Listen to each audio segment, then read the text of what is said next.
Okay, what I have in front of me is the OR gate tweaked a little to create something called as NOR gate, otherwise called as not an OR gate. So the previous circuit diagram we saw that the LED was connected here.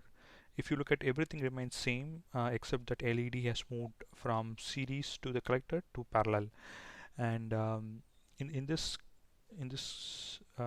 situation, what happens is that normally the current would start flowing through this resistor to the LED and then to the ground. So the LED should be always in on state when the switches are open. The moment one or both the switches gets closed, the current would start flowing through the base of the transistor and to the emitter, and will close the circuit.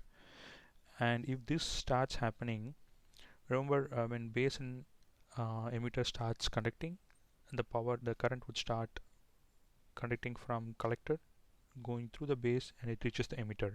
So the current would start flowing in this direction, and it will close the circuit. And when this loop starts conducting, essentially all the current would start flowing through the transistor and to the base, or to the negative supply. And since this is the least resistance path for the current to flow, there is not much current going through the LED, and therefore the LED would be in off state, or zero input. And we can demonstrate that, and the truth table is in front of me. So everything that is 1 on OR gate should be 0, and whenever what is 0 should be 1. As simple as that. Between difference between OR gate and NOR gate. Now both the switches are off in this case, and you see the LED is already conducting, which means 0 0, we get 1 as the output. Now I'll try to input 1 for gate A. So I switched on, closed the gate A, I switched on A input, and you see the LED turned off. I'll do that with B, I mean both A and B. So when A was turned on, the output was 0. Both switched on, again the output was 0. I'll now do with the B.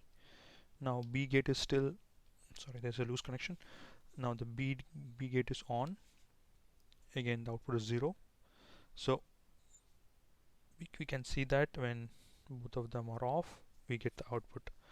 And this is a very useful and simple to create logic gates with this method.